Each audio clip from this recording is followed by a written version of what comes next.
floaties? Don't be scared, floaties.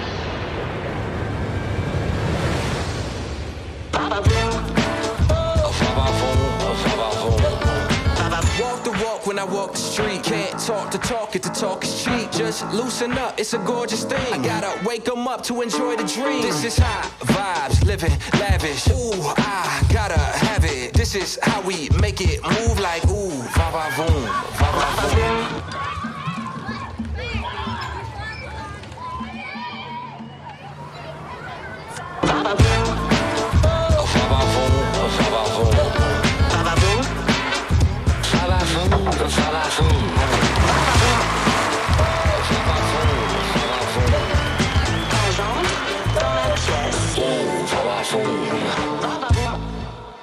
I love the part where she's like, call me, you know. Well, we're so glad you're here. Like the title package, we're going to go off the high dive in the deep end with no floaties. So if you have your Bible, I would encourage you to turn to the book of James. If you don't have a physical Bible, you got one right there on your phone, and I know that's with you all the time, right? So YouVersion app. There's other Bible apps out there as well if you want to follow along. But I want to get us started. Last week, Kevin kicked off this series, and I would encourage you, if you haven't heard that, go back and listen. It was a really, really great message. I was meeting with a business leader in our church on Monday. We were talking about just how good and how challenging it was.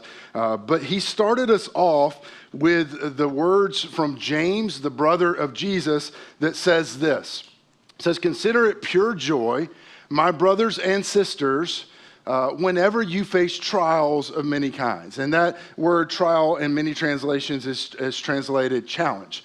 So anytime you have a trial, you have a challenge, he says, consider it pure joy, to which we say, ugh. Like, James, I'd like for you to preach a different sermon, right? Like, that's not a topic that's comfortable for us because our entire world, everything in it is about doing everything that it can to minimize the discomfort and make our lives even more comfortable. So when you get a message like this, it says, hey, in the midst of I want you to consider it joy. First of all, that's weird that when you have trials or challenges, I want you to know that there's stuff that's coming, but I want you to be happy about it. As he leans in and talks about challenge, we don't like challenge. And this is one of the things that we talked about last week, that there is a cost to comfort. Like, our worlds are extremely comfortable. If you're sitting in this room, your world is extremely comfortable. And when we reduce discomfort, this is one of the things that Kevin talked about last week, when we reduce discomfort in our lives, it actually impacts our resilience. In other words, in extreme comfort, we lower the line of what feels like a problem. I'll give you an example of this. This has happened in some of your lives in the last couple of weeks or the last month. It may happen in your life in the next couple of days, weeks, or month. Present company included, this happened. And here's the challenge that happened for some of you in the last couple of weeks. You had a real problem in your life that you had to address. And it started like this. My air conditioning's out. Like, my air conditioning's out. Maybe it was in your car. Maybe it was at the office. Maybe it was at your house. Maybe it was in your dog house. You guys have seen that, right? Like, people attach AC units to their actual dog house, so their dog has air conditioning, to which some of you are like, that's ridiculous because dogs should live inside. All right? We have comfort. We have extreme comfort in our lives. Now, let me just say, if someone from 125 years ago could fast forward and have a glimpse into the future, a little peek into the future to see what our problems are, I think it'd be fascinating. They'd be like, wait a second, you live indoors? you have indoor plumbing? You go to the bathroom, there's a bathroom inside your house? And then let me get this straight.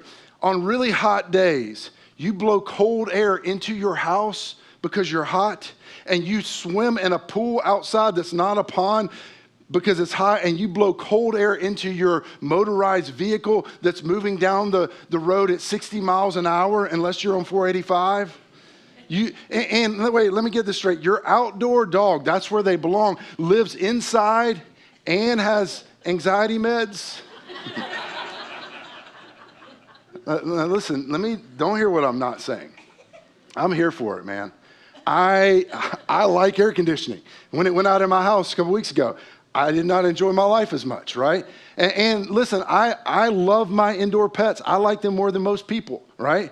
Present company excluded, of course. You guys are great, right? They're never mad at me. They're always glad to see me. So I'm not against any of these things, and I don't think that James is either. I'm simply saying this, that comfort has changed how we view and how we engage with challenge. As our comfort changes, so does how we think and view and feel about the challenge in our world. And James says this, he says, look, I want you to choose joy. I think it's important that he says this. He doesn't say I want you to feel joy, because when you're in a challenge, whether it's something you caused or was caused that happened to you, it doesn't matter. When you're in a challenge, the natural feeling isn't joy. And that's why he's saying, I don't want you to feel joy. I want you to choose it. And then he says why. He says this, he says, because you know that the testing of your faith produces perseverance. And perseverance, he says, let perseverance finish its work. There is something in the midst of challenge that happens, that when we persevere, we don't give up, we don't get sidelined, we don't cross our arms and say, I quit, I'm out. When we allow perseverance in the midst of challenge to finish its work, there is something that it is doing in us, even though we didn't want it. Even though you want to pray it away, you want to think it away, positive think it away. You want to plan and strategize it away and get a new game plan for how your life is going to work different next time. It says in the midst of it, whether you wanted to be in it, you caused it, it happened to you, however you got there, let it finish its work. There's something that it's doing, that if you persevere so that you may be mature and complete, that it is doing something else, not lacking anything. In other words, he's saying, so when trials come, when they hit, some of you are in the midst of one, and listen, they're level 10.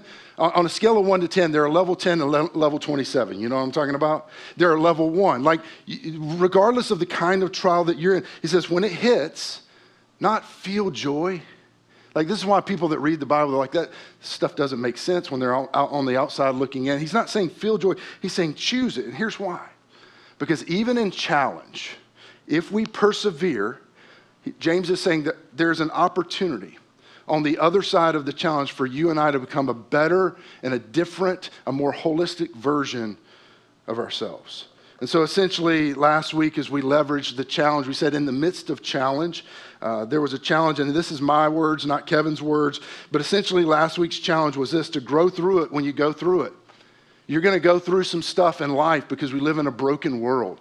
But when you go through it, instead of just kind of twiddling your thumbs, waiting or tapping out, it's like, hey, I don't want to be here. But one of the few things that's worse than pain or challenge is wasted pain or challenge. So when you go through it, let's at the very least grow through it. So I want to pick up where we left off last week. The very next things that James says is this. He says, if any of you lacks wisdom, you should ask God, who gives generously to all without finding fault, and it will be given to you. Now, when you first read this, especially based on the other verses that we just read, it feels like James is changing the subject.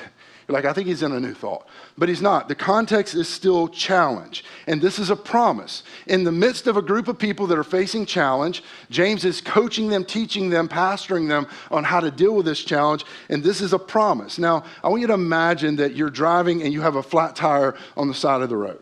Some nice, good Samaritan, so to speak, stops to help you out. And as they come out, this is what they do. They offer you an ice cream cone. Now, don't get me wrong. If it's me, I'm taking the ice cream cone. I'm like, thank you, but that's not what I need. What do I need? I need somebody, if I've got a flat tire, I need a pump. I need a spare. I need AAA. I need you to hold your hand on my car, call AAA because I don't have AAA. And then when they come, they'll fix my car. That's what I need, right? I don't need an ice cream cone. This is James, if you can imagine, people are in challenge. He says, hey, when you're in challenge, I want you to pray for wisdom. They're like, James, I don't need wisdom. I need to not be in the challenge. Thanks for the wisdom, God, but what I need you to do is I need you to heal me. I need you to fix it. And we're praying that God fixes whatever's on the other side of the challenge. But believe it or not, and this is counterintuitive, when you're in challenge, wisdom plays a much bigger role than most of us would ever understand. So I want to jump ahead. A few chapters ahead, chapter 3, and James leading up to this and in this is giving what I would call a series of wisdom challenges. James is one of my favorite books in the New Testament. It has kind of some of the ethos of like Proverbs, the wisdom book, where he starts to give these nuggets of wisdom. And this is one of those wisdom challenges based on what he's already said in chapter 1. So James chapter 3, verse 13, this is where it picks up. He says, "Who is wise and understanding among you?" It's like, hey, James was talking to his audience. He's like, hey, show of hands. Who in here is wise? This is a little difficult to answer if I were to, in this room, say, and you don't have to do this, but if I were to say, hey, I want you to raise your hand if you live in Matthews. I mean, it's pretty easy. You either do or you don't. If I were to expand the circle, say, all right, if you live in Matthews, Mint Hill, Stallings, Monroe, Indian Trail, raise your hand. Like a lot more hands would go up. It's pretty easy. You either do or you don't. If I were to say, hey, I want you to raise your hand if you like cheeseburgers, all the godly people would raise their hands in that moment, right? If I were to say, hey, raise your hand if you like beer, way fewer hands would go up. But it wouldn't be because people don't like beer. It's like, I'm not sure how I'm supposed to answer that in church, right? Here's the point. These are easy to answer. But if I were to say to you what James is saying to this group, if I were to say, hey, like, if you've got wisdom, when it comes, like, think about your life. If you've got wisdom locked down, like as you parent, as you navigate the complexities of the office environment, as you navigate the complexities of the political climate, like, would you say your life is full of wisdom, marked by wisdom? Who is wise among you? As you think about that, maybe it's not quite as easy to distinguish. And here's what he says. He says, who is wise and understanding among you? And then he says this. He says, let them show it. Now, I love this about James. I would encourage you, if you've not read it or if it's been a while, even as we're in this series, read through the book of James. One of the things that you'll find, and again, this is one of my favorite authors, one of my favorite books of the Bible, is that oftentimes this is what James talks about. James would constantly say, hey, don't tell me, show me.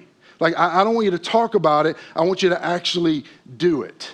Like, he said this constantly to believers. Hey, don't talk about it. I want you to show me. Don't tell me you believe. I want you to show me in your life. In other words, James would say that your life, my life, should be the evidence of the things that we say that we believe. This is how it should flow. Like, in other words, he's saying if there's something in your life that you say you believe, there should be a direct dotted line that goes back obviously to your life. If you say that there's something that you believe about morality, then it should be evidence in your life. There should be a direct connection. If there's something you say you believe about compassion, it should be evidence in your life. Like, if there's something that you believe about humility or integrity or purity or justice, or let's go down the line, whatever it is that you say, like in a conversation at the water cooler, you say, oh yeah, I believe in. James would say, if there's not a direct correspondence to something back in your life, he would assert, and I would agree, that you don't actually believe said thing. That if you say you believe the thing, but the thing doesn't evidence itself in your life, then you don't actually believe it. And he says, I want you to show and tell. You guys remember that? Some of you are old enough to remember show and tell. Like, you bring something in and you show the item to your friends at class, and then the teacher will say, well, tell us about it. Why is it important to you? You know, you show and tell. He says, I want you to show me, and I want you to tell me, but I don't want you to just tell me. I want your life to show it. And then he says, here's how. Here's how I want you to show it. I want you to show it by your good deeds. If you'll go back to the verse, I want you to show it by your good deeds. Here's how it goes. By their good deeds, by their good life, by deeds done in the humility that comes from wisdom. And then he gives a contrast. He does this multiple times throughout the text we're going to look at today. He says, here's the contrast. Like, this is the wise life. This is how I want you to show wisdom or live a life that is experienced or demonstrated by wisdom. But here's the contrast. It says, but on the other side, if you want to live a non-wise life, which we don't, but sometimes we don't want to, but sometimes we do, he says, the contrast is this, but if you harbor bitter envy and selfish ambition in your hearts, which, by the way, that's where it lives, do not boast about or deny the truth. So in this little verse that can be kind of hard to understand because of the way that he phrased it, James is giving two contrasts to a life of wisdom. He's talking about a life of wisdom, and now he's giving two contrasts. And here's the thing. When I read this for the first time, and when I think about this ongoing, this is way more challenging in my life than I'd like to admit. And I bet if some of us in this room were honest, the same would be true for us. When he talks about these two things, he says these are antithetical. These are fake wisdom, so to speak. They don't lead you to a life of wisdom. The first one he says is harbor bitter envy. Where? In your heart. Now, envy is not my particular struggle. By God's grace, we live in a world that's constantly inviting us to compare to everybody else, and I am so grateful that I'm satisfied in my life. And I don't feel like I find myself looking over the fence at what they have that often, and I'm so grateful for that. But let me tell you, this other side of harboring bitterness, man, I can get there real fast. Here's what is a struggle for me. When there's something or someone in my life that I care about, that I feel like wrong has been done to them or to me, like something that's not just. Like, in other words, if there's someone that's vulnerable, someone that I care about, again, maybe it just happens to me, and someone does the wrong thing. Like and especially like, and it may seem like as you watch it, like they're getting away with it. You've seen this at work. You've seen this in your family. There's someone that didn't take responsibility for the harm they caused, and it seems like they're doing fine. They make more money than you. Their life seems okay. They drive a nicer car than you. Or even worse, if it seems like they're getting ahead in life, perhaps at the expense of other people. Let me tell you what happens in my life. That just sits with me. Like that can stick to my soul, and it becomes what the scripture calls bitterness. Because I want God to make it right. I want God to get even because I want justice. It's interesting. I always want mercy and grace to flow toward me and justice to flow away from me. Not the other way around. And listen, if I were to share with you today some of the stories of the last season of my and Angie's life and say, hey, let me tell you some of the things that happened. The things that happened in private that the public world couldn't see. Some of the things that have happened to us in the story of our journey, even in childhood. If I were to tell you, you would agree. You'd be like, yeah, I get it. And vice versa. If I were to take the microphone today from you or let you have it, and you were to tell me some of the things that happened to you and some of the things that have gone on in your life, I would go, yep, I totally get it. I totally understand how you could get there and where you're coming from. Now, I don't know how you guys like to vacation, beach, mountains, what your deal is. I love to cruise. It's one of my favorite ways to vacation. And one of the reasons I didn't grow up that way, like my dad would have never gotten on a boat. He got seasick one time, deep sea fishing, and he's like done with that for life, right? And so, but Angie's family, they had through the years, that was kind of how they vacationed. And so, first one I went on, there was like fear and trepidation, like I'm on a boat in the middle of the ocean. I don't know how this is going to go, and I loved it. And they had cruised so much that they got these deals, and it was super cheap. And one of the reasons I like, there's a lot of things I like about it, but one of the reasons I love it, Angie and I have a family of 6. I don't know if you checked lately, but that's expensive. And so it was one of the ways we couldn't afford destination vacations and all that kind of stuff. And so it was one of the ways that we could let our kids kind of experience a lot of different stuff because you would do, and this is the word that he's using, James is using this word, harbor. We would port in a place. Like you come up to this tropical island, you would port, and you'd be there somewhere between 6 and 12 hours. And then the boat would push off, go back out to the ocean, and then would port somewhere new the next day and over again. And so in 4 or 5 days or 6 or 7 days, you can end up seeing all these amazing things. And this is what James is getting at. He's getting at this idea that it would port and go back to sea. I want you to, this is the image he's creating. He's saying that bitterness, I'm talking to a lot of us. I don't think I'm just talking to Chris. Bitterness, it has this thing where it will port, it will harbor in our lives. And James is saying, don't let it stay. You got to send it back out to sea. And some of you've done that. It comes in, the thing that happened to you, maybe it is envy, regardless of what caused the bitterness to begin with, something that was hurt. Whatever it was, he says, when it starts to lodge in your soul, and I can tell when it's happening, he says, don't let it stay. You got to send it back out to sea. And you do that, and some of you have done that, and it shows up the next day, and he says the same thing. I want you to send it back out to sea. And some of you have done that, but the problem is you still have a child with him or her. even though there's a divorce. And so every time you drop off the kids, that thing comes back to pour it in your life. Every time you drive by that place and you're reminded of how you were treated as an employee or as a human, it comes right back to pour it in your heart and your soul. Every time you hear their name, every time you see their face, every time somebody mentions them, it comes right back. You're like, I sent that out to sea, and it comes right back to pour in your soul. For some of you, there's significant things that have happened. Every time you go to that family reunion, you had sent the bitterness out to sea, but now here they are, and it seems like they're doing just fine, and nothing has happened, and that bitterness just sits back into your soul. And James says, send it away. It's false wisdom. Feels good for a moment, a little dopamine hit to be bitter. He says, but send it back out to sea. And if you do this enough times, what it will do is it'll create a new pathway. In fact, neuroscience confirms this. Like neuroscience says that if you take something and you send it away enough times, that it'll create a new pathway, a new neural pathway that says to that thing, you are no longer welcome in my life. And you send it away, and you send it away, and you send it away. Later, Paul in the New Testament, he would refer to the same thing. He called it renewing your mind. It was this idea, you gotta take charge of your mind. And it's very interesting to me. And if you sit here today perhaps as a skeptic or trying to kind of connect the dots, the study of the brain, the study of human emotions, the study of health and wellness and all these things are just constantly catching up to what God and his word said all these years ago. Just catching up. Neuroscience is just explaining how God did it. But James says you got to push that stuff away. The second contrast to a wise life, he says, you can't have selfish ambition. Now, in the last season of my life, I've had a lot of conversations with God about this in my personal journey. Some of you'll understand exactly what I'm saying. I'm very driven.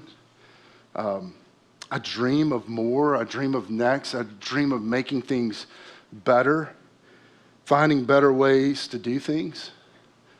Now, let me just say before, some of you are type A and you're already getting uptight about what I'm about to say. You're like, whoa, Pastor.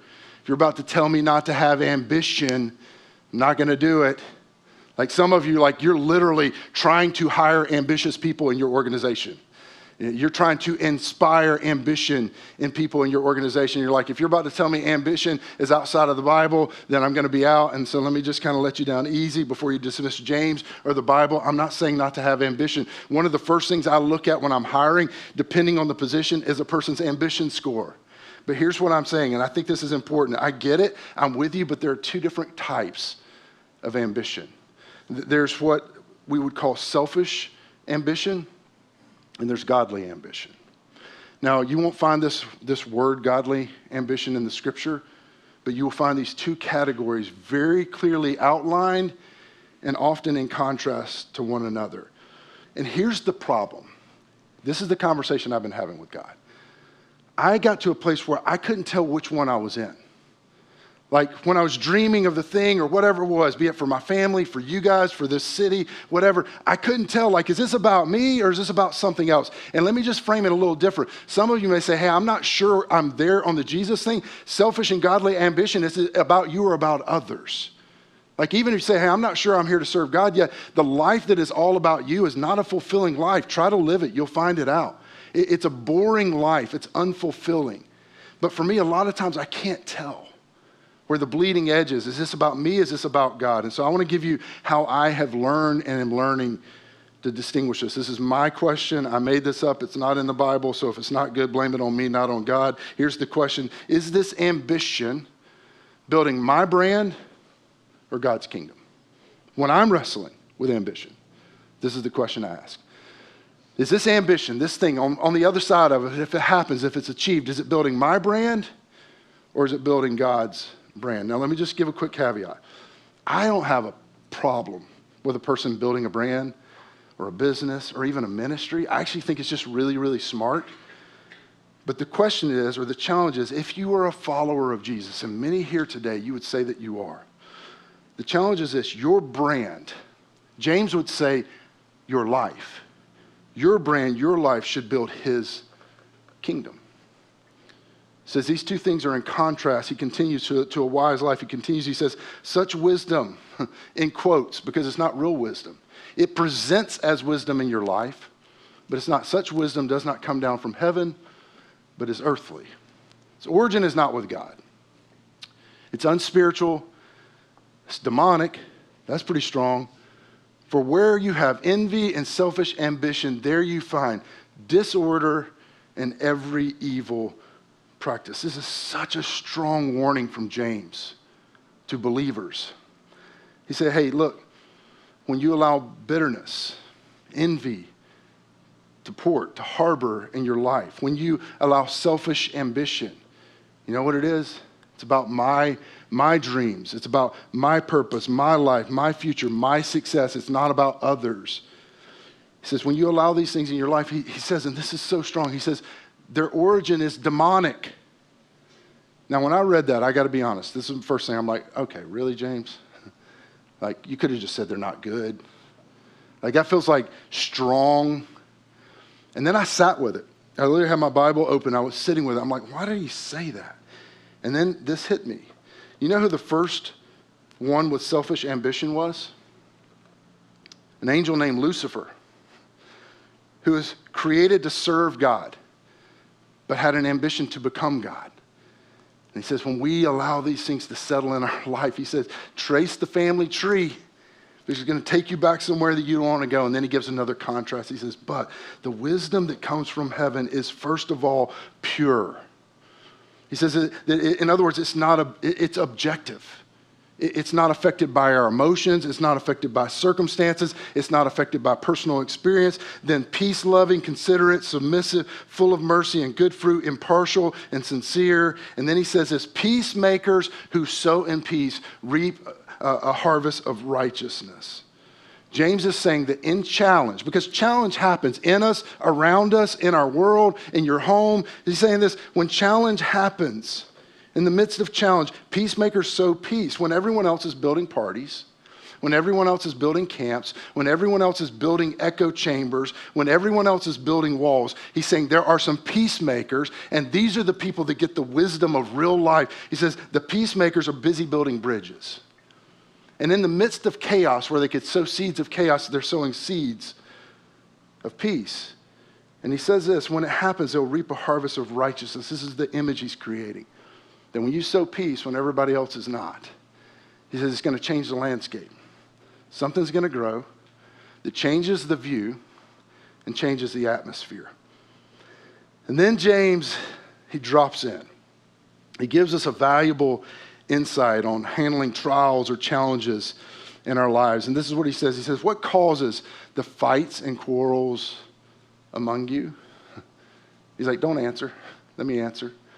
He's like, you know that fight? You know what's going on at home with the kids, the office, the world. He says, you know, where do you think that comes from? Like when there's fights, oh man, when there's fights at church.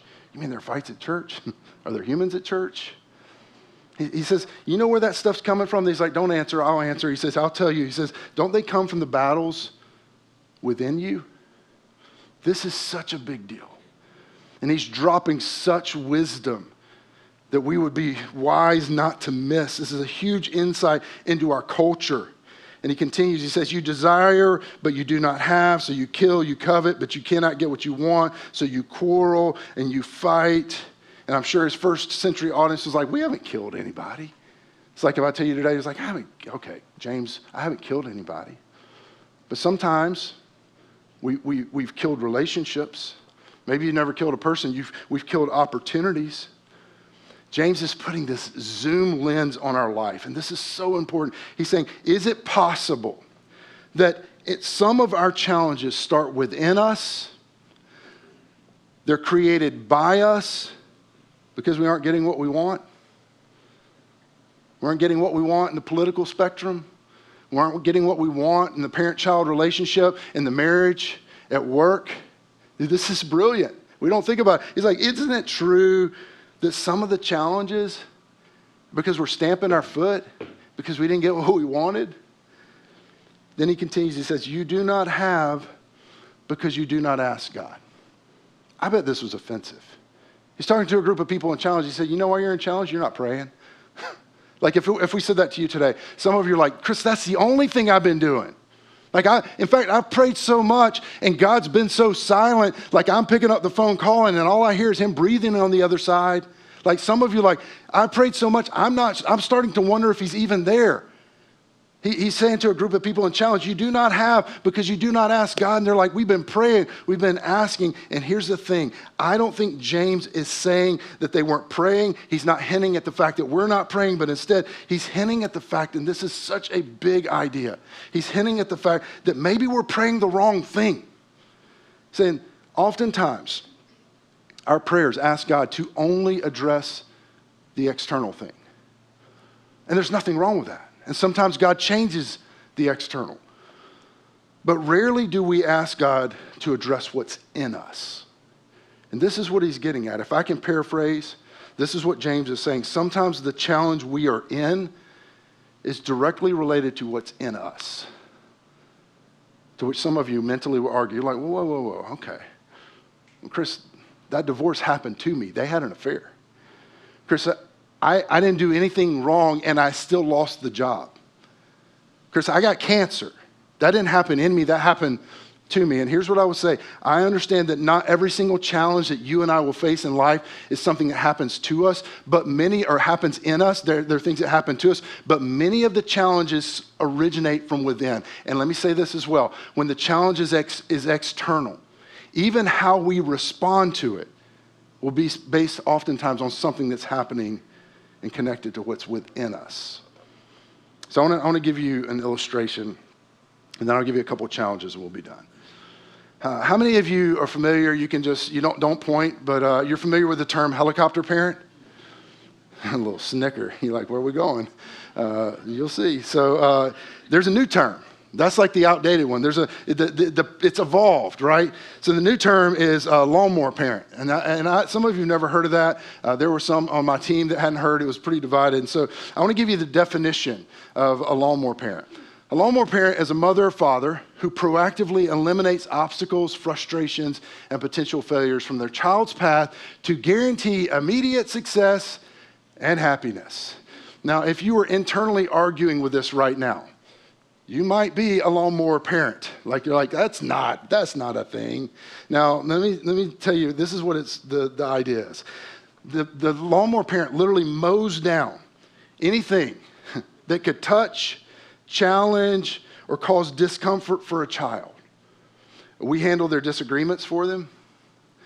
I'm going to send a strongly worded email to that coach. I'm going to text them, and I'm using emojis, all right? We take it for them. Like this is where we try to fill every second of their precious little lives, every second of their day with activities because God forbid they would be bored. Listen, boredom was unlike my superpower as a kid. Like when I was bored, it was imagination. I started to create things and dream of things. I also got in some trouble as a result of that. But even that wasn't bad because I learned consequences. If I do that, that hurts. I shouldn't do that again. Sometimes as these lawnmower parents, we bubble wrap the playground metaphorically or the kid for the playground because we don't want them to get hurt. And we're putting helmets on them, sending them into the playground. Like when I was maybe 10 years old, I remember I got introduced to the Honda 50. Any of you guys, any of you old enough to remember the Honda 50? See, we were not a motorcycle family. My dad had a friend that got hurt on a motorcycle involving a chain link fence, barbed wire fence. We won't talk about that anymore, but it was bad. And so we didn't do motorcycles. But my buddy Russ, his family, they were motorcycle people. And so I'm just telling you, my dad we had cool stuff. We had these cool go-karts. But when you're riding a go-kart next to the kid on the Honda 50, you don't feel cool. Right? And so when I went over, my dad had told me, you're not supposed to, I don't want you riding motorcycles. And so I pretended like that only existed at my house. When I went to my friend Russ's house, I got on his Honda 50, and y'all, I was cool for about 15 seconds until I bit it. Like I was trying to, I did not have any respect for this machine, and I skinned my leg up like in a way you can't believe. I'm talking about messed up the whole summer kind of situation. But let me just tell you what happened. I forever, engaged with, and had a different level of respect, and perhaps some healthy and some unhealthy, that a counselor could unpack with me, for motorcycles. And here's a principle. If we allow kids to skin their knee when the stakes are low, then maybe they won't lose their leg when the stakes are higher because they've learned. Researchers say, and mental health experts say, that this kind of mentality of helicopter parenting or lawnmower parenting actually prevents a child from developing essential life skills. Things like resilience, problem solving, independence. And the result is the next time they're in the situation, and it's not if, it's when, the next time they're in the situation, they don't have the skills or the resilience to deal with it. To which some of you are like, what are we even talking about? Are we still in the book of James? Let me tell you, this is so important. Don't miss this. If you checked out, check back in. I think sometimes, without realizing it, we're asking God to be a lawnmower parent to us, to remove everything that challenges, everything that bores us, anything that could touch us, anything that could cause discomfort. And I'm with you. I don't want to feel challenge or pain either. But on the other side, if we persevere, with God's help, we emerge different. And this is what James is getting at. Sometimes the biggest and the most significant work in us is in us, so that the next time we will be prepared to deal with the challenges that are outside of us. And yes, you should still pray that God removes the challenge. But if he doesn't, let perseverance finish its work, because it's doing something to make you a different and better version of yourself than the one that currently exists, so that we don't end up in a perpetual childlike state. Now, I know I covered a lot of ground today in the book of James, so I want to end with 3 challenges that I hope you'll accept. Because the whole idea of this series is like, when you're in the challenge, accept what God wants to do in the challenge in your life. Again, pray that God removes it, but if he doesn't, accept that God wants to do something to make you mature and complete. And so I want to give you 3 individual challenges from today. The first one is this: challenge you to test your ambition. Now, just test your ambitions this week. As you feel motivated and driven to do the thing, whatever it is, just ask yourself, is this selfish or is this godly? If you're not a follower of Jesus, is this selfish or is this about others? Because even if you're not a follower of Jesus, living for the sake of others and in view of others is a better way to live your life, and it's more fulfilling. But as Jesus followers, this is not an option. The question is this ambition building my brand or God's kingdom? The second challenge is this: I want to challenge you to sow peace. Before the day is over, you will have an opportunity to stir things up.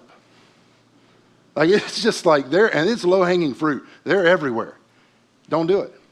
You want to live a life marked by wisdom, a different kind of life? I challenge you to sow peace. Even if you're not a believer, this is going to make the world around you better. Again, if you're a believer, it's not an option. It says, I would say, pray this week that God makes you aware of opportunities to sow peace. Not to stir things up. Years ago, we had this guy that ran in our circles, and I didn't nickname him this, but I did laugh, and it was true. They nicknamed him Stir Stick. You know, like the thing you stir the coffee with, because he was just stirring stuff up all the time. Like every time he turned around, he's like poking the bear. Like he was always baiting people on social media, emotional clickbait. He was like trolling people in their comments and stirring stuff up. Don't be a stir stick.